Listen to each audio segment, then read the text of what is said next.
Et je le sentais au fond de mon cœur. Je l'ai témoigné. Avec Dieu, il n'y a pas d'hasard. Et voilà, la plupart ici connaissent mon témoignage. J'étais une jeune fille, comme toutes les autres jeunes filles, qui aimait ce que le monde pouvait me donner. J'aimais les choses du monde. J'aimais vraiment. Jusqu'à un jour où tout le monde sait ce qui s'est passé dans ma famille. Et c'est passé une très grosse catastrophe. J'ai perdu ma sœur. Et ça a été très dur. Et là, j'ai réalisé que le lendemain ne nous appartenait pas. Qu'on pouvait partir à n'importe quel âge. Et comme je vous disais, je n'ai pas supporté. J'ai fait une très grosse dépression. Je suis tombée dans l'anorexie. Et je voulais en finir avec ma vie. Je me disais à quoi bon rester sur terre. À quoi bon. Mais j'avais de la famille chrétienne. Et ma soeur, avant de partir, elle avait fait la paix avec Dieu. Donc j'avais cette espérance. Et c'est l'espérance qui m'a poussée à venir à la rue. Donc je suis venue, j'ai assisté aux réunions, mais je fermais mon cœur. Vous savez, à chaque réunion, Dieu parlait à mon cœur. Il y avait toujours un mot de Dieu dans ma vie. Mais moi, je fermais mon cœur. Parce que je me disais, si tu te convertis, tu vas oublier. Vous savez, ça, c'est la ruse de l'ennemi. L'ennemi nous fait croire des choses qui ne sont pas vraies. Parce qu'après, j'ai donné mon cœur à Dieu et je n'ai pas oublié. Donc, j'ai assisté aux réunions. Et chaque réunion, je parle à mon cœur. Et il y a eu une réunion où je n'ai pas pu résister à l'appel de Dieu. Parce que vous savez, quand on est fidèle, Dieu travaille le cœur. Et à force d'être fidèle, Dieu a brisé mon cœur. Je n'ai pas pu résister à l'appel de Dieu. J'ai fait cette prière, je lui ai dit, oui Seigneur, viens dans ma vie. Viens dans mon cœur. Et vous savez, dès que j'ai fait cette prière, il ne s'est pas fait attendre. Il est descendu, il m'a béni. Il m'a accordé la nouvelle naissance. Il m'a accordé l'espérance qu'un jour nos yeux reverront ce qu'ils ont demandé. Voilà, que Dieu vous bénisse. Amen. Béni soit Dieu, amen. Quelle joie d'écouter les témoignages et les cantiques de nos frères et de nos sœurs. Surtout quand vous les appelez témoigner et que les chrétiennes sont habillées comme des chrétiennes, quel régal. Quand quelqu'un est habillé comme Dieu voudrait qu'il s'habille. C'est important. Le témoignage, ce n'est pas que des paroles. C'est quelque chose qui est vécu. Et vous savez qu'avec l'assemblage de l'onction, non plus, on ne trompe personne. On botte bien. Mais quelqu'un qui est chrétien, avec l'onction ou sans l'onction, vous ne le tromperez pas. Il y a un discernement, il y a une vie avec Dieu. Un jour, un homme de Dieu disait l'onction brisera le joug.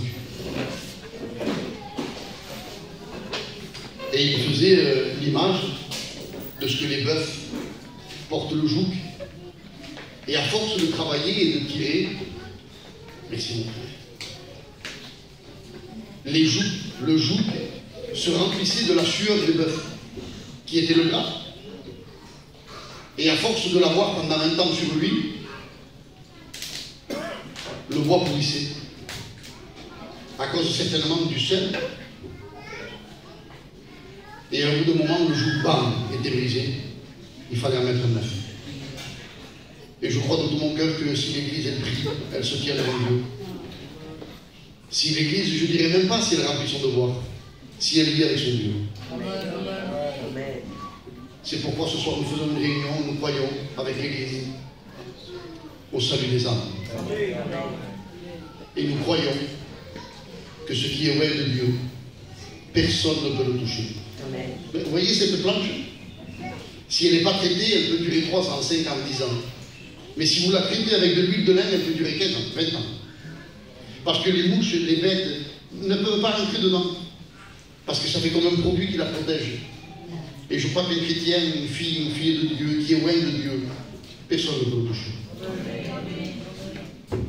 A des problèmes et des difficultés, on connaît ça. On peut vous en parler, mais nous sommes heureux d'être des chrétiens, des chrétiennes. Nous sommes heureux d'être des fils et des filles de Dieu. Nous vivons des temps difficiles, mais l'Église, elle est là. Pourquoi je vous dis ça? Parce que j'ai entendu Sino chanter, et quand j'ai entendu Michel parler, ça m'a rappelé des souvenirs. Ça m'a rappelé des souvenirs. C'était en décembre 95. Ça date pas de hier. Dans 2 ans, ça fera 30 ans. J'étais venu avec Roberto. Je n'étais pas baptisé encore, je venais juste de me convertir, ça faisait 1 mois. Je dormais chez Titi. Il avait une maison à 2 étages et il avait une petite chambre en bas. Et j'avais dormi ici. J'avais dormi chez Titi. Et le lendemain matin, il y avait une réunion de prière chez Josué. Il y avait les sœurs qui venaient avec leur foulard, elles traversaient les rues. On les voyait arriver de tous les côtés. Et on se réunissait le matin pour prier le Seigneur. J'étais avec Roberto, il y avait Dagaï. Et ce matin-là, j'avais été baptisé du Saint-Esprit. J'avais reçu un feu, quelque chose, une explosion dans mon cœur. Et j'avais eu tellement peur de ce qui m'arrivait que je m'étais arrêté. Je ne comprenais pas. Il y en a qui nous disent que de parler la langue n'existe pas. Quel logo. C'est la parole de Roberto, quel logo. Quelle folie. Le Saint-Esprit existe. Le baptême du Saint-Esprit existe. Dieu nous a donné une force, une puissance pour pouvoir résister contre le mal, mais aussi pour pouvoir être des témoins. Et je le crois que dans cette ville, il y a des témoins. Pour vous, gens inconvertis. Il y a ce soir quelques chrétiens, je pense aussi qu'il y a des gens inconvertis et nous ne voulons pas louper nos réunions. Nous voulons vous présenter ce soir le moyen du salut. Cette réunion, elle se fait dans la simplicité, c'est juste avec quelques mots. Vous comprenez bien que si je crie ou si je parle calme, ça ne changera pas le texte de la parole de Dieu. Nous avons un Dieu qui nous aime. Nous avons un Dieu pour tous. Nous, notre Dieu s'est déclaré comme Père, parce que nous l'avons rencontré, nous avons fait comme Pierre. Nous pouvons dire que c'est ni la chair ni le sang qui nous l'a révélé, mais c'est notre Père qui est dans les cieux. On a reçu, on ne sait pas comment ça s'est passé, c'était dans l'invisible, mais une compréhension, une croyance, un désir, un pardon, quelque chose qu'on ne saurait pas vous expliquer. Mais on sait qu'il s'est passé quelque chose qui venait d'en haut. Et nous en avons reçu le témoignage par le Saint-Esprit, parce que nous avons vu nos vies qui ont changé. J'aimerais vous dire en des mots, je vivais dans la misère. Je vous le dis en vérité, je vivais dans la misère. Dans la misère, pourquoi? Parce qu'en ayant tout chez moi, tout, un père, une mère, des frères, des sœurs, j'avais tout chez moi, j'étais jeune, en pleine vigueur de l'âge, 17 ans, 18 ans, mais vous avez tout. Je croyais même que j'étais un lion. Je me suis trompé. J'étais un petit toutou, petit chat, qui miaulait, parce que j'ai vu la réalité de la vie. Et quand un pasteur m'a prêché, qu'il m'a dit que j'étais un pécheur, que sans la grâce de Dieu, que sans le pardon de mes péchés, j'allais en enfer pour toute l'éternité, je me suis vu bien misérable. Et j'aimerais te donner ce conseil. Moi et l'Église qui est ici présente, ne va pas en enfer. Amen. Ne va pas en enfer. Quelle horreur, quelle tristesse, quelle angoisse, quel supplice d'aller en enfer, en ayant la possibilité de vivre pour toute l'éternité avec le roi des rois, avec le Seigneur des seigneurs, en ayant l'assurance dans ton cœur que tu as reçu le pardon des péchés. Ah, quel bonheur de pouvoir être un chrétien, de pouvoir se coucher le soir et dire, Seigneur, si je ne me réveille pas demain matin, ce n'est pas un problème. Je sais où je vais et je sais avec qui je vais. Pour un chrétien, mourir, c'est libre. C'est une réalité. J'aime mes enfants, j'aime mes petits-enfants. J'aime vivre sur la terre, j'aime être avec Jean-Paul, manger un bout de pain, être avec Michel. Je me réjouis d'être sur la terre, mais tout en vivant dans la simplicité de l'évangile. Mais je sais que si je meurs, mon bénéfice, il est là. Les gens rêvent, les gens ont peur, les gens font de l'angoisse. J'ai entendu quelqu'un qui était artiste, je ne donne pas de nom. Il est artiste, il est riche, il a beaucoup d'argent. Beaucoup plus que ce qu'on en a peut-être entre tous là. Il a peur de s'endormir. Et il fait le soir. Jusqu'à que la fatigue, elle le brise. Il s'endort et il se réveille en sursaut parce qu'il a peur de ne pas se réveiller. Nous, on sait que si on ferme les yeux pendant la nuit et qu'on ne se réveille plus sur la terre, on ouvre nos yeux dans le ciel. Il faudrait qu'on soit hypocrite de ne pas vouloir aller au ciel, puisqu'on proclame depuis 30 ans qu'on est des chrétiens et qu'on croit au ciel. Donc même quand il y a un membre de notre famille, je vous demande pardon, et je me permets de le dire parce que j'en ai aussi qui sont partis, mais On ne peut pas crier à l'assassin si quelqu'un de chez nous s'en va et qu'on sait qu'il s'en va avec Dieu. On ne peut pas en faire toute une catastrophe, ni un drame. Sinon, ce qu'on a dit, que pendant le vivant, qu'on était chrétien, le témoignage de ce qu'on dit est faux alors. Puisqu'on dit, tu te lamentes pour quelque chose que tu es en train de vivre depuis 30 ans. Tu es en train de nous dire que le ciel est merveilleux, et la personne t'a devancé d'aller dans le ciel, et tu prends une crise. Ah, bien sûr qu'on n'est pas des arbres, ni du bois. On a des sentiments, on pleure, on souffre de la séparation, mais on ne peut pas en faire un drame.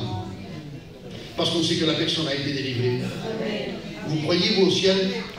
Les chrétiens, les serviteurs de Dieu, vous croyez au ciel? Vous croyez au salut? Et toi, mon ami qui est ici ce soir, tu crois au salut? J'aimerais te dire que socialement, pas spirituellement, mais socialement, Dieu est avec toi. Parce que tu es la créature de Dieu. Il manque un déclic. Il veut devenir ton sauveur. Et il veut pardonner ton péché. Il veut te pardonner de la vaine manière de vivre. Il veut te retirer de ce qui te fait souffrir. L'homme est en train de se autodétruire en vivant dans le péché.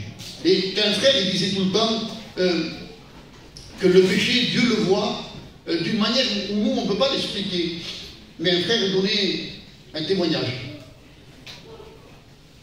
Il disait, si tu as ton fils qui est malade, tu détestes la maladie qui est à l'intérieur de lui, mais à ton fils, tu l'aimes.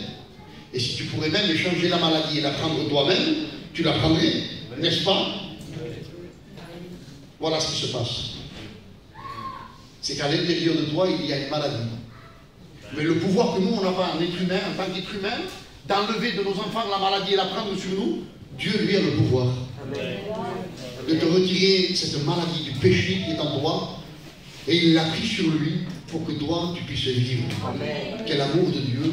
Ce qui était réalisable pour nous, pour l'amour charnel que nous avons pour nos enfants, ainsi en est-il. Dieu ne supporte pas le péché. Dieu ne veut pas le péché. Parce que Dieu est descendu sur la terre, et il a pris véritablement, il a pris tous les péchés, sans exception. Des péchés que nous, en tant que gitans, gitans, en bouille pas on n'en veut pas, on est gitans, peut-être même trop. On a trop de mentalité des fois, trop. Il en faut quand même un petit peu, hein, Jean-Paul, mais il en faut quand même un peu, hein, parce que trop, on dira, c'est vraiment soutant ici. Mais là, dans un niveau où on dit, ah, c'est fini. À la tête, on ne voulait pas se baisser, c'est le gitan. Dieu le rejette. Dieu le veut. Dieu l'aime. Et Dieu veut le sauver. Même pour les voleurs d'enfants, il le veut. Il y a des gens qui font du trafic d'organes humains. Dieu veut les sauver. C'est parce que ces gens-là sont sous la puissance de l'ennemi. Nous, aujourd'hui, on est aveuglés, si vous voulez mieux, dans le sens parce que on n'est pas en contact avec des hommes politiques, on n'est pas en contact avec des hommes riches, avec des hommes qui sont haut placés. Mais le trafic d'organes se fait encore. Vous avez des gens en Chine qui tuent des enfants. Et j'ai vu un reportage, tu l'as vu, Michel? Ils les volent des enfants. Ils volent les enfants, ils les séparent des pères et des mères, sans aucun pitié. Ils témoignent comme quoi ils volent des enfants de 4, 5 ans, 8 ans, 10 ans. Ils les volent carrément. Et ils vendent leurs organes. Ces enfants disparaissent, ni vus ni connus. Ce n'est pas les pauvres qui font ça. Parce qu'ils n'ont pas le moyen de faire taire les gens. Ce sont les milliardaires. Parce qu'il y a une puissance, le péché. Il y avait un homme, ça se trouve dans le livre des rois, c'est une histoire qu'on connaît. Et si aujourd'hui, je ne m'appuie pas trop sur la Bible et je ne cherche pas trop des textes, c'est que les textes, on les connaît, et les histoires, on les connaît. Et je crois que c'est beaucoup plus important, il faut les deux, il faut l'équilibre, hein, il faut les deux. Mais il est très important de chercher l'auteur du message, plutôt que le message. On ne veut pas que des écrits, on veut aussi qu'il y ait de l'esprit. On veut que Dieu agisse dans les cœurs. Et dans le livre des rois, au chapitre 5, il est écrit qu'il y avait un homme qui s'appelle Naaman. Vous la connaissez l'histoire? C'est un homme fort qui était vaillant, comme toi. Un homme valiente, un homme fort, un homme que les gens vénéraient. Peut-être même que tu es vénéré par les gens. Peut-être même que dans le monde, tu es quelqu'un d'important. Tu es quelqu'un que les gens apprécient. Tu es quelqu'un avec une bonne mentalité. Vous imaginez que cet homme qui était vaillant et qui était fort, le texte dit ainsi. C'était par lui que l'Éternel avait délivré son peuple. Et donc Dieu était avec lui, il était vu de Dieu. Socialement, Dieu le connaissait. Je dirais même qu'il avait eu un coup de pouce de Dieu. Mais lui-même, personnellement, dans son cœur, il ne l'avait pas. Et vous avez des gens aujourd'hui qui, socialement, connaissent et côtoient les choses de Dieu. Et qu'ils savent que de temps en temps, Dieu leur a donné un coup de pouce, que Dieu est intervenu dans leur maison. Parce que Dieu a voulu leur témoigner comme quoi il voulait les sauver. Dieu a voulu donner des preuves. Dieu n'aurait aucune preuve à nous donner. Mais Dieu est amour. Parce que Dieu sait. Parce que Dieu connaît l'enfer. C'est lui qui l'a créé. Mais il ne l'a pas créé pour la race humaine. Dieu n'a pas créé l'enfer pour l'être humain. C'était pour Satan et ses démons. Et le but du diable, c'est de séduire les hommes et les femmes. De leur faire oublier la réalité du besoin de Dieu. Il image des choses, il fait briller des choses pour que les hommes soient troublés. Tu ne sens pas le besoin de Dieu, peut-être. Et cet homme, peut-être qu'il ne le sentait pas lui non plus. Mais la Bible déclare que cet homme qui était fort et qui était vaillant, cet homme, quand il rentrait chez lui, quand il rentrait dans le pays, les gens devaient lever le chapeau. Les gens devaient faire la courbette devant lui. Parce que vous imaginez s'il aurait amené mon fils à la guerre, quand je le voyais revenir et que derrière je voyais le chevaux de mon fils, la joie que je pouvais avoir d'un tel grand homme qui avait pu protéger mon fils, ou mon beau-frère, ou un de mes parents, ou un de mes frères mais qui était plus vieux, cet homme était honoré. Et cet homme avait la gloire du monde. Les gens enviaient à lui. Le problème que cet homme avait, c'est quand il était tout seul. C'est que la Bible que cet homme nous dit qu'il était fort et qu'il était vaillant, qui avait une bonne position sociale. La Bible déclare qu'il était lépreux. Et les gens de l'extérieur ne le savaient pas. Que quand il rentrait chez lui, qu'il se dépouillait, qu'il enlevait ses vêtements, il avait la lèpre. Et peut-être que pendant le temps du combat, il oubliait ce qu'il était. Pendant le temps de sa passion, pendant le temps de son travail, pendant le temps de son occupation, il oubliait ce qu'il était. Mais la réalité le poursuivait et elle revenait.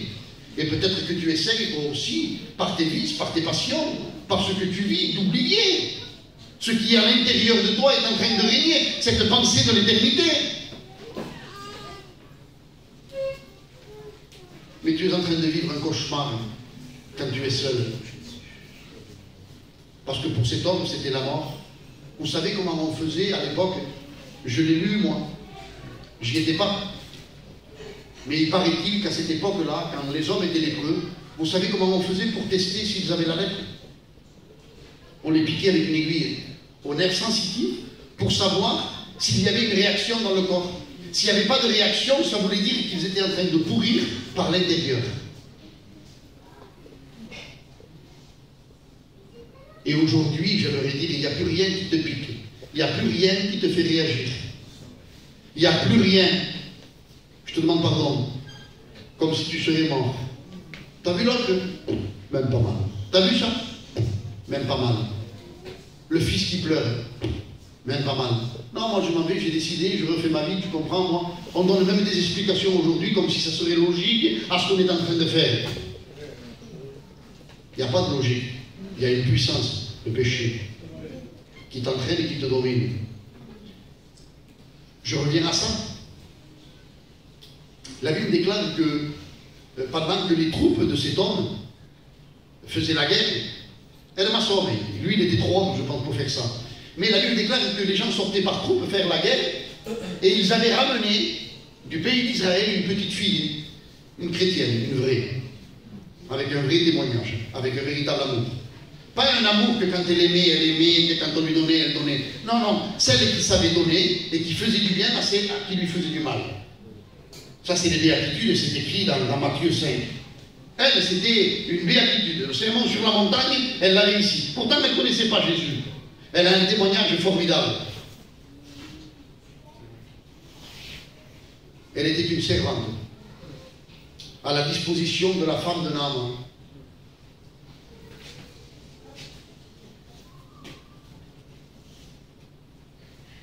C'était une esclave. Est-ce qu'un esclave a le choix? J'entends. Non. Ben non. C'est humiliant d'être esclave. C'est humiliant. Fais ça. T'as pas envie? On prend un coup de fouet. Je t'ai dit de le faire. Et nous obligé par la honte de courber le visage et de faire. Parce qu'on est esclave. Donc d'être esclave, c'est obligatoire. Quand on est obligé d'obéir. C'est une obligation. Et c'est aussi une humiliation. Le peuple d'Égypte, en Égypte, le peuple de Dieu est esclave. Vous avez vu le film de Pharaon? Vous avez vu quelle peine que vous avez? Dites-moi la vérité. Si vous auriez eu vous le fouet à la main, qu'est-ce que vous auriez fait, Zoro? Parce qu'on sait là où est le mal et là où est le bien, on le sait. Tu es esclave toi-même. Tu as des obligations.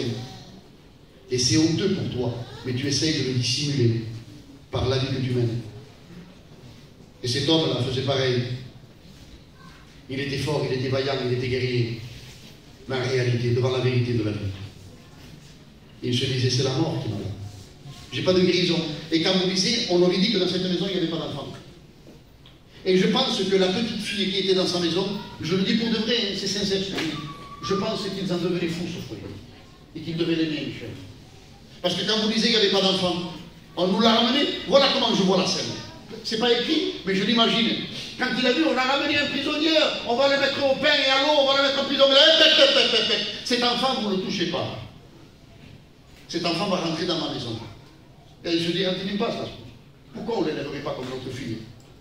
Elle était au service, mais on ne voit pas que cette petite, elle est incriminée. On ne voit pas que cette petite, elle souffre. On ne voit pas de la vengeance en elle. Peut-être même qu'il voulait la protéger. Elle m'a sauvé un peu chaud. Je te dis ça pour ne pas te dévaloriser, peut-être que tu es un grand homme dans la vie. Mais devant le salut et devant le péché, on ne peut pas. Il n'y en a qu'un seul qui a pu le conquérir. Il n'y en a qu'un seul qui a pu l'accomplir. Il s'appelle Jésus. Et ce soir, nous voulons te le présenter. Nous voulons te le faire reconnaître. Et nous voulons te le faire accepter. Pour que tu puisses réaliser et te repentir et te convertir à l'évangile de Dieu, afin que ta lèpre, elle soit guérie, afin que tu fasses partie de l'église du Dieu vivant et vrai. Avec lui, tu peux t'éviter d'aller en enfer, de vivre dans la misère du péché. La Bible nous déclare, en avançant dans la lecture, que la jeune fille a dit à sa maîtresse, il dit, si mon Seigneur, regardez le mot, si mon Seigneur serait auprès du prophète qui est en Samarie, le prophète, le guerrier de sa mère. C'était quelque chose qui n'existait pas. Comme la pluie au temps de Noël n'existait pas. C'était la même chose. Il y avait impossibilité de pouvoir guérir la lèpre. Donc automatiquement on pouvait dire, petite, d'accord, mais tu exagères un petit peu. Va doucement, hein. Mais en réalité, elle a un témoignage tellement vrai et tellement correct que quand elle dit quelque chose, c'est une tâche nulle. Même dans l'impossibilité. Et si aujourd'hui l'Église ici, elle vit dans la vérité, ce qu'on te dit ce soir, tu es obligé de le croire. Mais tu n'es pas obligé de l'accepter. Tu as le droit de le refuser. Mais il faut que tu saches que si tu le refuses, tu repars d'ici avec la condamnation de la mort et de l'enfer sur tes épaules, à ton propre gré. Parce que tu as le droit ce soir de l'accepter. Et tu as le droit aussi de le refuser. Cet homme-là, quand cette petite, elle a dit ça, il est allé voir le roi, son chef, celui qui lui donnait sa paye. Et il va voir le roi, il lui dit, roi, la jeune fille du petit d'Israël, celle qui est chez moi, celle que tu connais son témoignage, elle a parlé de telle et telle manière. Et le roi lui dit, ah oui, si c'est elle qui te l'a dit, alors, je vais te faire une lettre. Et tu vas y aller. Même le roi le croit. Le roi, il n'a rien à voir avec les choses de Dieu, là. Lui, il s'est converti à 100%. Il fait la guerre au peuple de Dieu, lui. Il les prend en esclavage chez lui. Donc il n'est pas pour ce peuple-là. Il est anti ça. Il est anti Alléluia, lui. Mais devant la réalité de la chose. Il y a quelque chose qui se passe dans le cœur par rapport au témoignage de la personne. C'est pour ça qu'on se doit aussi d'avoir un bon témoignage. Amen. Il y en a des bons et des mauvais de partout, hein, vous le savez. Il y en a des vrais et des faux. Qu'est-ce que vous voulez que je vous dise? On ne peut pas défendre ce qui n'est pas défendable, non? Tu défends, Michel, ce qui n'est pas défendable, toi? On défend ce qui est défendable. Ce qui n'est pas défendable, on ne défend pas. Et on n'en veut pas non plus. Ce qui est blanc est blanc.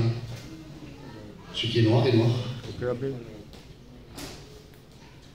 La Bible déclare que le roi, écoutez-le, va faire une lettre à l'autre roi.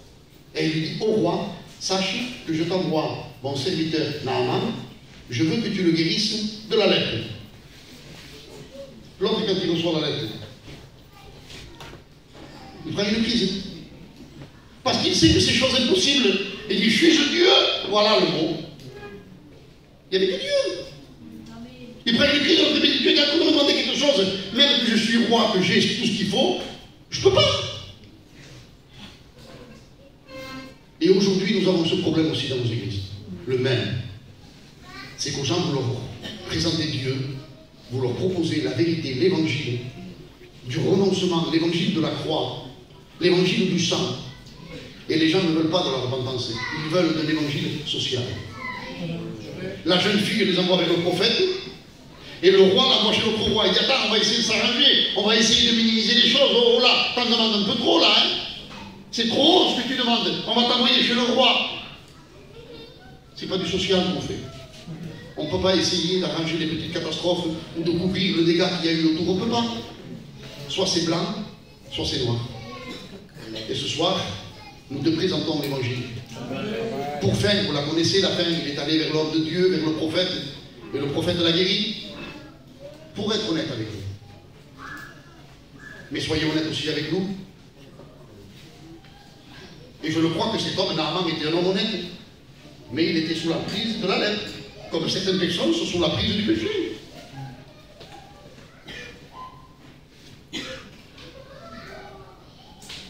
On a proposé à cet homme d'aller voir l'homme de Dieu. Mais pour être honnête, est-ce que vous croyez qu'à cette époque, en Samarie, il n'y avait pas des lépreux? Il n'y en avait pas des lépreux? Bien sûr qu'il y en avait. Il fallait que ce soit un étranger qui vienne pour lui dire que la lèpre pouvait être guérie. Et il fallait qu'en Samarie, un étranger arrive pour qu'il soit guéri de la lèpre, pour témoigner au pays comme quoi ils avaient un vrai prophète. C'est pour ça que le Seigneur, dans l'évangile de Luc au chapitre 4 et au verset 24, le dira. Vous croyez qu'il n'y avait pas des veuves en Samarie? Il a fallu que l'homme de Dieu aille vers une veuve à Sarepta. Pourquoi? Parce qu'un prophète n'est pas reconnu dans sa patrie. Et aujourd'hui, vous viendrez un pasteur qui vient de l'Amérique, qui parle le chinois, qui a besoin d'un traducteur, qui est plein de manières. Papa, quelle bénédiction! Mais en réalité, lui, il ne te connaît pas. Mais nous, on te connaît. Et de celui-là qui est sur le pays, on en veut un peu moins. Parce que lui, il ne dit pas que Dieu nous aime. Il nous dévoile notre péché. Et ça, on ne veut pas l'entendre. Parce que quand à cet homme, on lui a dit, écoute, tu devras te mettre à nu devant tout le monde. Tu devras enlever l'armure devant tout le monde. Et tu devras faire connaître à tout le monde que tu es un lépreux. Et quand tu confesseras ce que tu es, moi je te guérirai. Quand tu obéiras à ce que je te dirai, je te guérirai. Dieu veut te guérir. Dieu veut te pardonner. Dieu veut te sauver. Mais il faut que ce soir, tu viennes à la croix et que tu confesses ton péché. Vous voulez qu'on prie le Seigneur? Jean-Paul, tu pries le Seigneur? Il n'y a pas d'arme contre la vérité, Seigneur. Au nom de Jésus. Ta parole, Seigneur, ne obéit jamais à toi.